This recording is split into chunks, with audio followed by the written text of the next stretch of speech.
So I'm so pleased to welcome Tim Ware today to speak with our club in the second of what I hope to be a longer series where we ask people who are new to Bennington, new within the last year, to come introduce themselves, talk about what brought them to Bennington, what they're doing for work, because I think remote work has really kind of changed that landscape in our community, and also to talk to us about what it would take to keep them in Bennington, which I think is the critical question. I met Tim after he put out a call, he and his wife Kim, Tim and Kim, Kim is equally awesome, moved to Bennington last winter. Tim was on Facebook, said, hey, we're looking to meet people, who wants to come over? We got in touch around Shire's Young Professionals. I needed help with a barberry bush, and he showed up that day, which was amazing. And then we started to integrate friend groups and hang out with Dan and Christy, and it was history from there. Tim is a former Rotarian. He used to belong to the Beverly Rotary Club in Massachusetts. He is also the head of sales and client success for SmartBooks and the director of business development and owner of Cigar Outfitters. So, without further ado, Tim.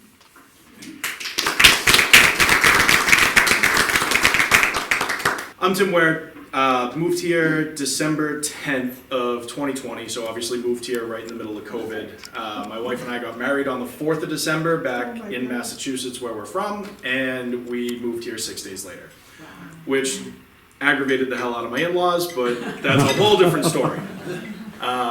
So we moved here in December. You know, it took us a little bit of getting used to the area and everything like that, but like Beth said, I kind of put out a Hail Mary on Facebook and was like, hey, you know, who wants to be friends? I like scotch, I like cigars, we like to do board games and tabletop games and hang out, and we have a pool, so if anybody wants to come over, come on and hang out with us.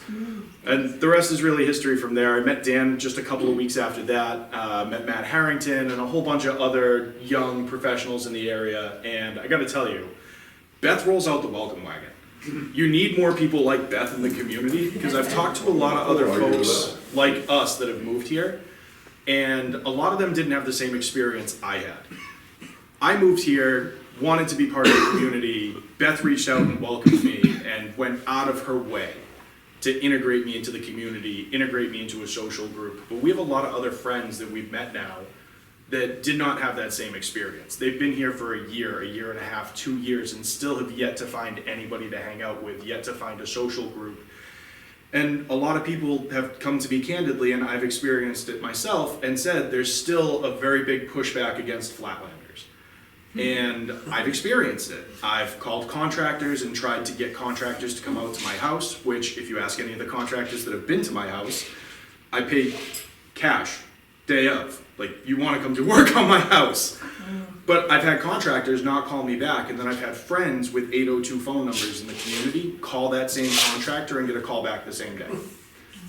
And I'm like, just because I have a 978 phone number, I have trouble getting callbacks from contractors, which it is what it is. I mean, I don't know what else to say about that, but there's definitely some stigma still there. And a lot of folks like myself are feeling that, which thankfully I'm handy. I did the electrical work myself. I'm not worried about it. But all in all, I love this area. It's beautiful. It's absolutely gorgeous up here. I love that I have a mountain view off the back of my house. That's what drew me here. So, like Beth said, I'm the head of sales and client success at a company called SmartBooks. We're an outsourced finance company. We do full suite back office financial support for companies. I am the head of sales. That is not what I went into business for. I'm actually a recovering entrepreneur. So I have run, I say this, but I still own a business. Explain that to me. So I am the typical entrepreneur story. I went to college, dropped out, went to run a business with my father. I ran a landscape construction company for 9 years. Lo and behold, I'm completely riddled with tattoos. Not what you'd expect from a finance guy. I have a mohawk if I actually play with my hair. Like, not what you'd expect from a finance guy. So I ran a landscape construction company. I've run 2 businesses in the addiction recovery space. I helped my older brother write, publish, and launch a book, which we now have an LLC that I have a partial ownership in as well. And then we also have a cigar accessory manufacturing and distribution business. So I cannot stop owning businesses. Like, I keep trying to, and my brother drags me into something new. But that's my background. Like, I grew up blue collar, I grew up small business. It's what I do. Even the company I work for now, while we have a national presence, we're 30 employees. We're not some massive organization. I'm the head of sales and client success. Sales and client success is Tim.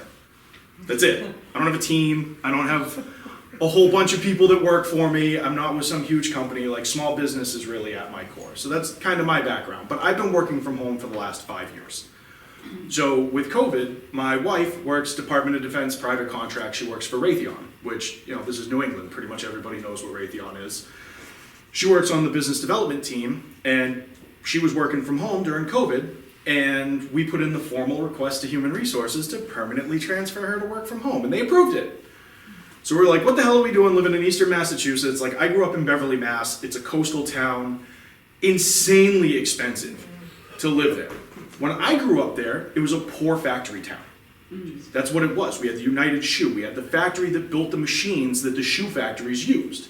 So my grandfather was a machinist. My father is a machinist by trade. My great-grandfather was a machinist. I grew up in a family of blue-collar factory machine workers. That's what I did.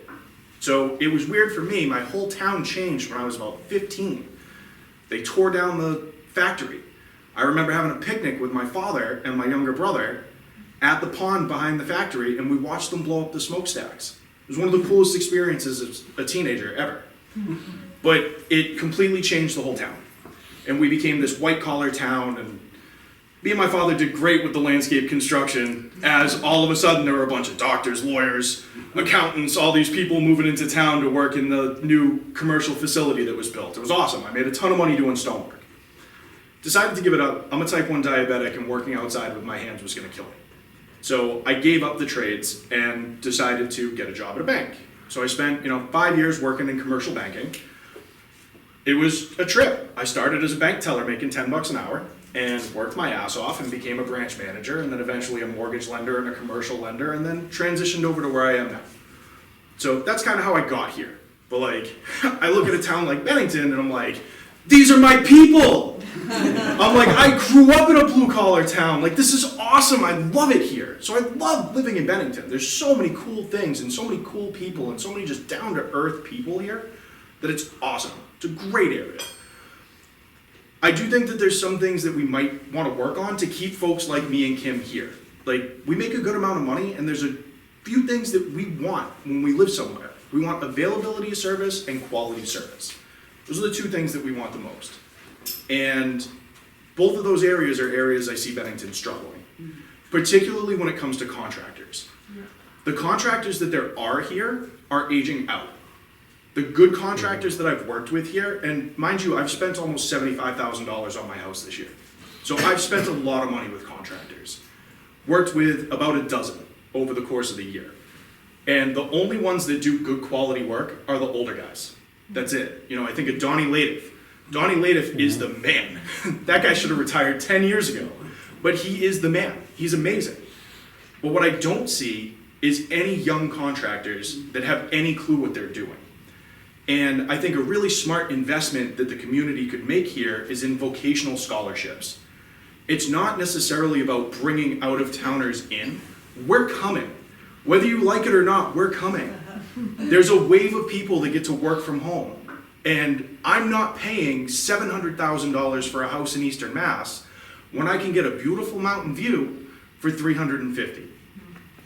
My mortgage cut in half when I moved here. That's why we moved here. We're coming. You can't stop it. Even if you wanted to, you can't stop us from coming here. We're coming. So we need to be prepared for it, because we're going to come and we're going to want to renovate the house. We're not going to be as charmed by a house that's 60 years outdated. We're just not going to be. We want to gut it and we want to fix it. And we want good contractors available to do so.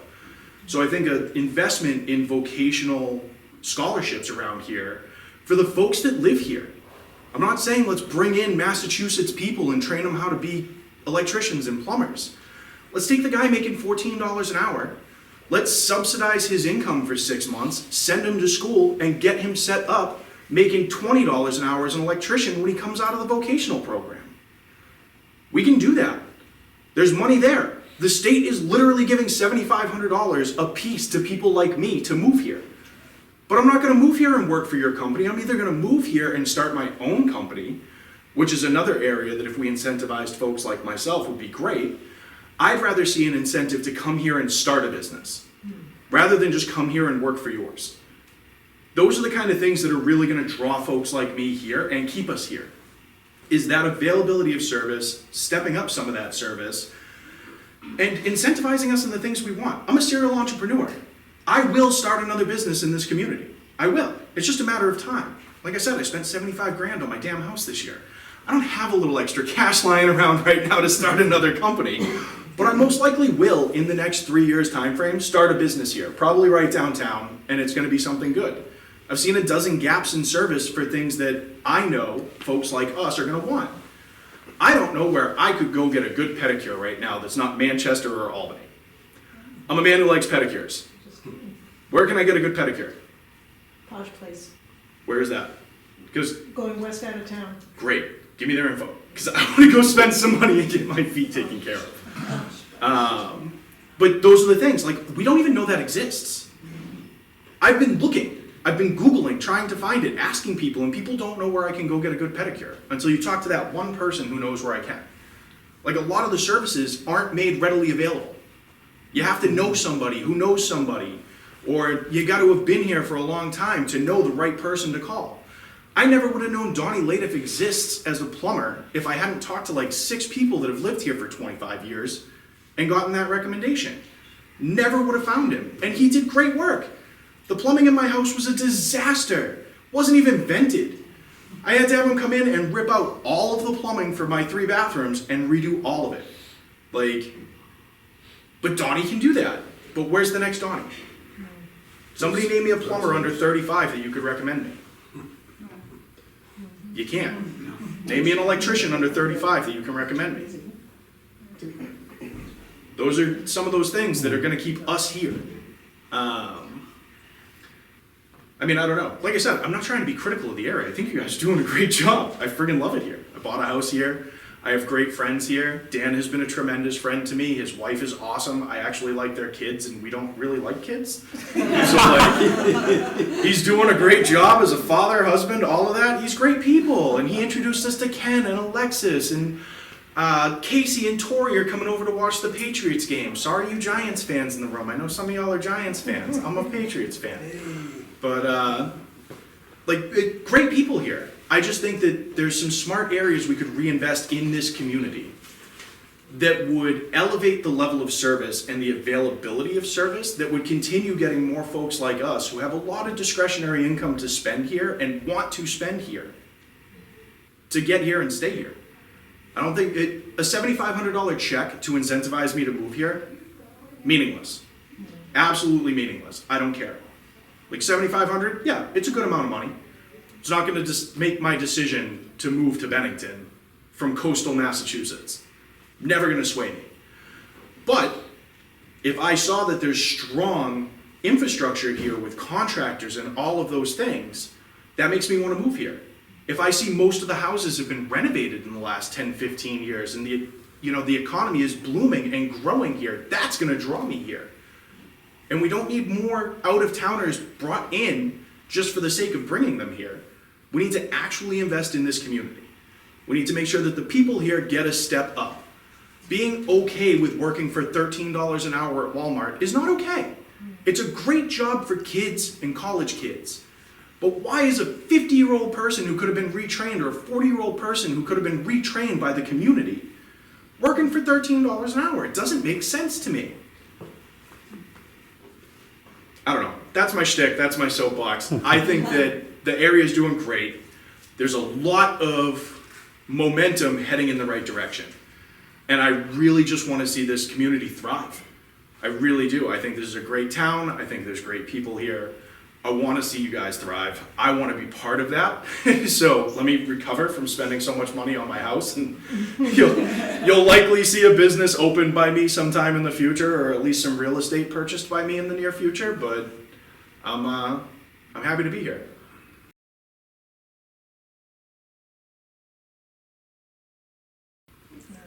Question. I have some comments. Go for it. Being a fellow Flatlander, a much flatter area probably, I've been here 31 years, and you're the kind of person who reached out and found those friends. So those that are complaining that they don't have the same experience didn't do what you did, which is very important, because we don't necessarily know who to reach out to, but you did. So that was very important for your experience. We all understand that problem with contractors. That's not your 802 phone number, I promise. It is across the board. It's just the nature of what we got here. We're a teeny tiny town. I know some very good contractors who are trying desperately to hire people, and they do not want to work, and they will say that. So that's a problem. We don't quite, I think you're right though, as far as getting these kids in more of a technical school or a vocational school and not trying to go to college for, looking at graphics on a computer.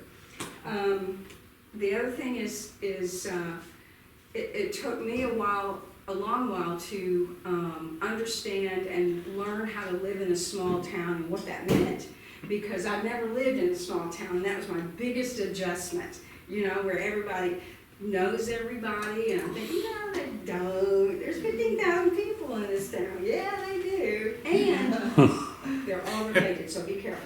I have noticed that. And definitely not my first time living in a small town. I used to live in, I spent 7 years living in Gloucester, which is a small island off of Massachusetts with about 11,000 population. So I spent about 7 years living there. So this is not a huge change for me. Yeah, it was a huge My change wife, it's for her. definitely black and white change for her. Yeah. But no, before I met my wife, I was living in Gloucester, which is a small island town, and I'm used to the limitations on some availability of services. Yeah. The last thing, and this is what I point out about the whole Flatlander thing. Are there anybody here that's not a Flatlander? Yeah. Just a few of them. But I remind them that you need us here. Because if you don't, there's going to be some problems genetically. That's fantastic. That's fantastic. I think you're going to be integral to Flatlanders being successful here, by the way. I hope so. I think that this communications role for Bennington is fabulous. I read the job description when they originally talked about it, and I was like, holy crap, this is somebody that we actually need in this town. Well, So you have the floor, go for it. I wrote down my phone number for you, along with the names of a electrician and carpenter that you didn't mention, just in case it's useful. But my question, actually, in a comment, I read a book about Gloucester several years ago, I feel like.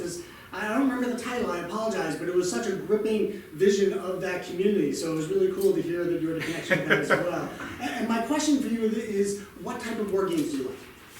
Oh god, anything tabletop, man. We could play some Arkham Horror, I'm an old school D&D guy, so I grew up playing Dungeons and Dragons. If you actually paid attention to what's on my right leg, it's all 1980s vintage video game stuff. But yeah, I'll play pretty much anything. We got a Harry Potter board game that we're going to be playing with Dan and Christy soon, and pretty much anything tabletop, I'm in. Like, you don't even have to worry about, am I in? Yes, I'm in. I played Lord of the Rings, I played Magic the Gathering, Dungeons and Dragons, you name it. That's my shtick. I love it. Behind you first. Oh, sorry.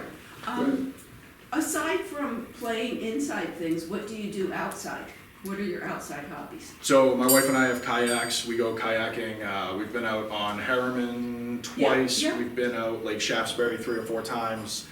Have a paddle boat, hiking, not biking anymore. You can see I definitely don't have the physique of a biker anymore. But working on my house is something I do a lot of.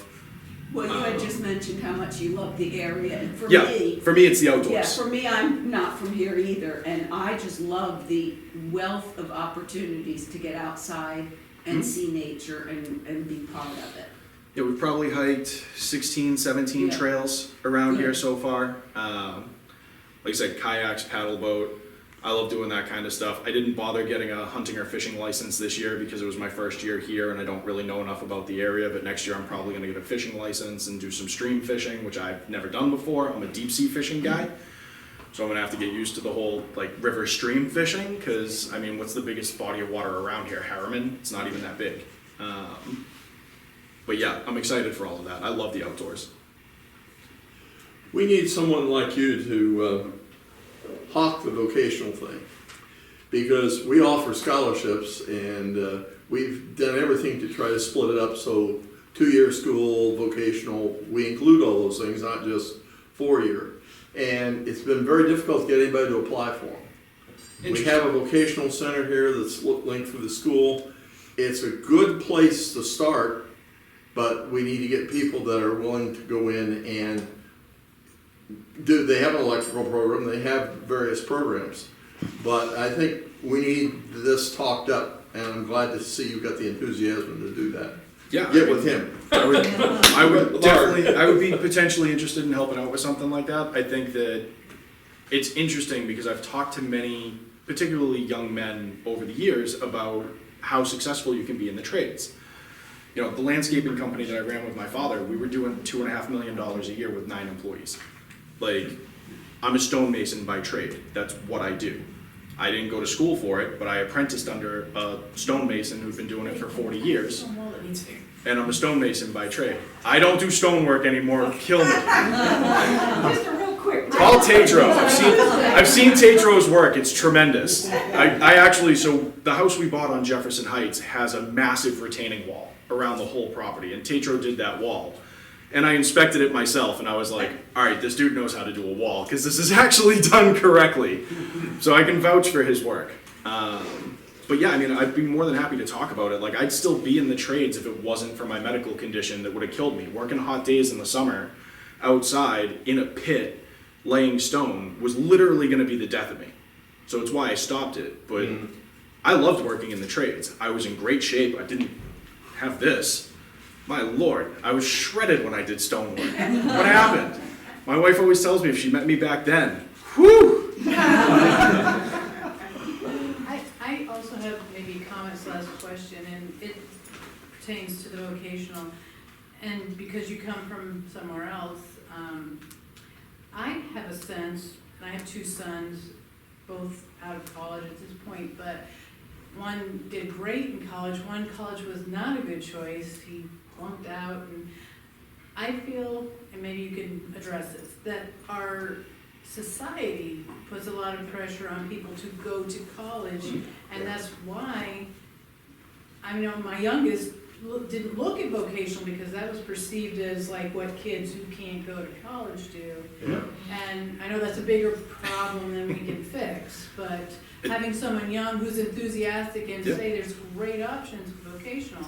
There's tons of opportunity there. The thing that I think is missed by a lot of people with the trades and vocations and even just this whole college concept, what, 75% of your major entrepreneurs around the country who run the biggest companies around the country dropped out of college.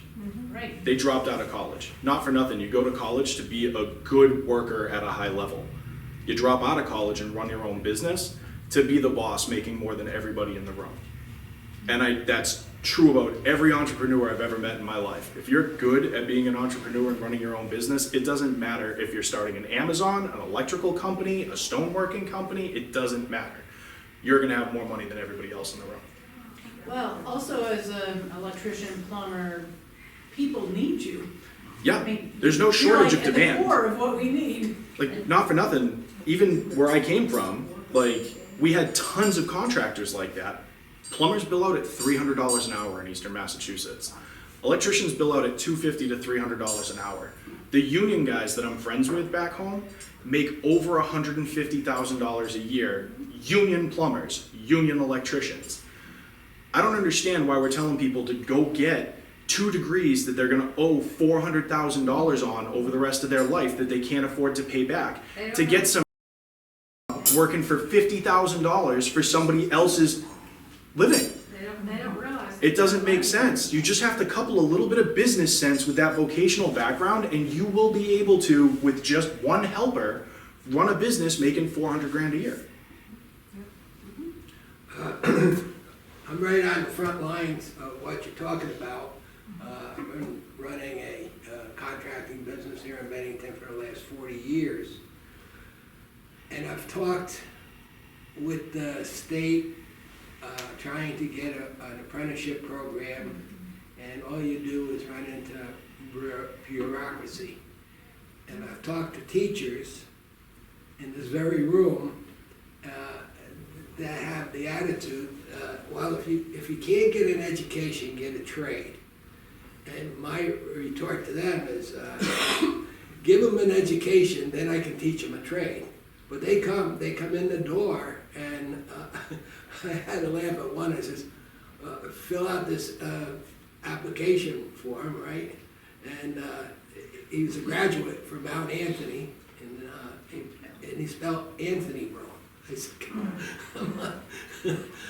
You know, and I'm supposed to teach him how to take superheat on an air conditioning system. Well, I'd rather see them learn a trade first and then get the higher education. Like, I dropped out of college my sophomore year, got a trade. I learned how to do stonemasonry. I worked in the winters. Obviously, I laid myself off. This is New England. The hell am I doing for stonework in the middle of the winter? So I went and worked for roofers and my other friends in the construction industry and learned how to do framing and roofing and all of those things. And I learned a trade. And then I was 27 years old, and I left my trade and went into a different career path, went back to school, got an accounting and finance degree, learned a lot more about business, learned about all the mistakes I made running a business. And that path is tremendous. I'm successful now. I'm 35 years old, I make a lot of money, and so does my wife, and we do really well for ourselves. But I have a trades background. Do you know where I don't spend a ton of money? Working on my house. Yeah, I've spent a ton of money working on my house because I found a lot of problems that I didn't want to address. Not for nothing, I don't want to cut through drainage pipes in my house and literally deal with in my house. I don't want to deal with that. I'm all set. But the electrical work, I did a lot of that myself. I did some of the framing myself. I tore down a wall myself. I built my new fence myself. Like, a lot of that stuff I just did myself. But like, I think that anyone who's not going into the trades right now is an idiot. Because the trades gap is significant. It's across the board, it's across the country. It's not just here, it's everywhere. Yeah. All of your laborers are aging out of the workforce. And the handful of people that are trying are doing it with no supervision, and they're doing crappy work. And I've seen it, even around town here. I've seen some of the work that some of my friends have hired some of these contractors to do. And I'm like, what the hell is that? I'm like, I could have done better than that, and I'm a DIY home guy. Like, we need exactly what you're talking about, a real apprenticeship program, like a sponsored apprenticeship program incentivizing the aging contractors right now to bring younger folks in and teach them the trades. That's a great idea. Like, we need that. I mean, there's a stigma. I mean, you guys say there's trades and there's education. I mean, aren't they the same thing? Yeah. Isn't teaching someone a trade an education? Yeah. I mean, it doesn't. Yes. Teach a man to fish. You know, so why do we have the separation of saying, you know, the trades is your, you know, that's a skill set, but it's still an education. So the educators and the bureaucracy that you're talking about, like, it is an education. That's why we have the CDC or Southwest Tech now with the high school. It's built in the same building. It's high school. It's all education. You know, High school I went to had a vocational wing. I know. Dedicated to the Kids trades. are given a perception that a 4-year degree. Yeah, and I know people who are accountants who have master's degrees who work harder than people who can be Yeah. stonemasons. They work for me. You know, they work 60, 70 hours a week. They're pulling Not for their nothing, hair out. they report to me. And it's just, so, I mean, it's all perception, but the perception's wrong. Right. You know. And unfortunately, the kids are susceptible to the perception they're being given, right? If they're That's right. 16 and 17 years old, they're gonna believe what their guidance counselors are telling them, or whoever. But But I think we could combat that by having these successful tradespeople who run their businesses, who run an HVAC company, who run a plumbing business, who run an electrical company. You know, I can name a bunch that are in their 40s and 50s right now around this area or older. 46? Long time But ago. they could very easily talk about their life in the trades and the experiences they've had. And why can't we get the high school to have a day that's dedicated to having contractors come in and talk about their success in their career and their life and what you can do for the community? Like, not for nothing, I can still go back almost 15 years later and look at stone walls I built, look at patios I built, look at driveways I did that are still there. I built that with these. All these contractors that do that, that's what they do. They create things that weren't there. They build houses, they repair houses, they put pools in, they put hot tubs in, they do HVAC and keep me cool in the summer. More warm in the winter, welcome to New England. But like, why can't we talk about that? The fulfillment that you get from working in the trades. Like, it's not just about money, but there's plenty of money to be made. But you also get this sense of accomplishment and achievement when you do those things. I remember the first time I built a stone wall, I was terrified. Terrified. Now, I've been doing this for years by the time I finally put my hands on a wall myself. And I built a 6-foot tall retaining wall. And it took me a week, and I was terrified the whole time, and I had 2 guys helping me, and I completed it, and it was, Christ, I'm trying to think how big it was. Probably 600 total feet of wall, and I finished it. That wall's still standing today. It still looks, I mean, besides needing a pressure wash, it looks like the day I built it. I can drive by it and I can point it out to my wife and be like, I built that. That's one of those things that contractors get, that you can't just teach that. Like, you have to explain that feeling to people. You have to explain what that's like for them to understand it. And I think that's a missed opportunity. People aren't explaining that piece of the puzzle to kids at all. And you're right, there's definitely a stigma.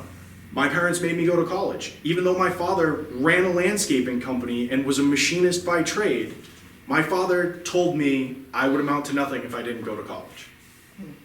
I dropped out my sophomore year because college was not for me. I've gone back, I've gotten a degree in my 30s. Like, it wasn't for me then, but then I went into trades with my father and learned a lot. But like, even my father, a blue-collar guy from a blue-collar town, generations of blue-collar machinists, rammed it down my throat that I had to go to college. So, I get it. It's still a big problem. So, Thanks.